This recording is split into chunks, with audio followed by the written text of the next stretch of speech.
چطور مغز رو طوری تربیت کنیم که از دیسیپلین لذت ببره؟ اگه میخوای دیسیپلین داشته باشی، باید یه حقیقت ترسناک رو بدونی. مغزت از اول برنامه‌ریزی شده که تنبلی رو انتخاب کنه. تو باید دوباره بهش یاد بدی که از نظم لذت ببره. مغز انسان طراحی شده که انرژی ذخیره کنه. برای همین کار سخت، عادت جدید و نظم رو اولش پس میزنه.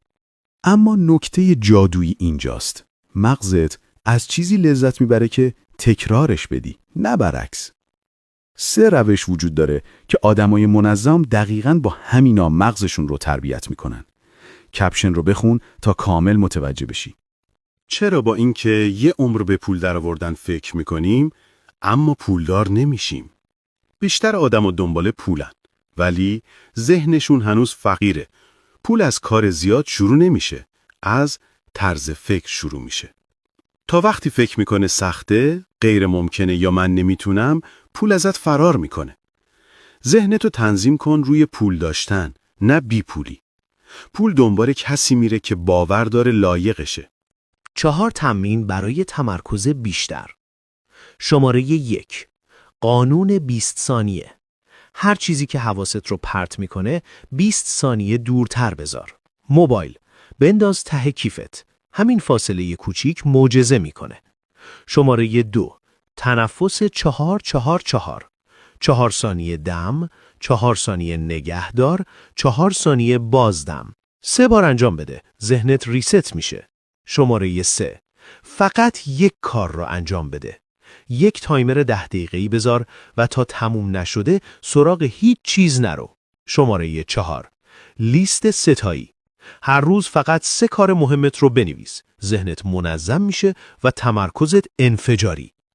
4 قانون طلایی زندگی که کسی بهت نمیگه. وقتی عصبانی هستی، مراقب اخلاقت باش. وقتی با دوستانت هستی، مراقب رفتارت باش. وقتی تنها هستی، مراقب افکارت باش. و وقتی که لطف خدا رو دیدی، مراقب منیت‌های خودت باش. میخوای تستوسترون بدن 10 برابر بشه؟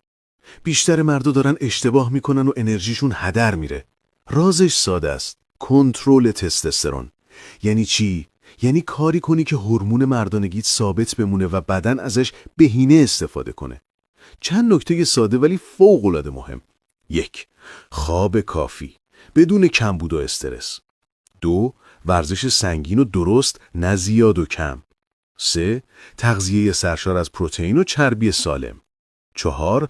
کاهش مصرف شکر و نوشیدنی‌های صنعتی. این نکات رو رعایت کن، انرژیت مثل موتور یک ماشین مسابقه‌ای 10 برابر بالا میره. میدونی چرا ژاپنیا با 6 ساعت خواب سر حالن ولی تو با 8 ساعت خواب هنوز خسته ای؟ مشکلت ساعت خوابت نیست، روش خوابته. ژاپنیا یه سری عادت ساده دارن که خوابشون رو عمیق‌تر و با کیفیت‌تر میکنه. مثلا اتاقشون رو خنک نگه می‌دارن، حدود 16 تا 18 درجه. چون مغز برای رفتن به خواب عمیق باید 2-3 درجه خنک‌تر بشه. قبل خوابم یه حمام داغ میگیرن که باعث میشه بدن سریعتر خنک بشه و راحت‌تر بخوابه. روی توشک سفت میخوابن تا ستون فقرات صاف بمونه و 1 ساعت قبل خواب موبایل رو میذارن کنار تا ملاتونین مغزشون قاطی نکنه. از امشب فقط یکی از اینا رو امتحان کن و نتیجهشو ببین. چطوری معتاد درس خوندن بشیم؟ میدونی فرق آدم موفق با بقیه چیه؟ اونم معتاده، ولی نه به چیزی که فکر میکنی. معتاد پیشرفت و یادگیریه.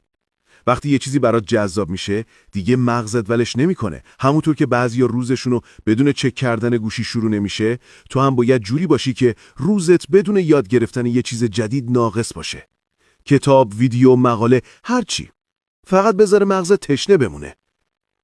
به درس خوندن معتاد شو، چون وقتی بقیه دنبال تفریحن، تو داری آینده‌تو میسازی. شروع کن همین امروز، چون فردا خیلی دیره.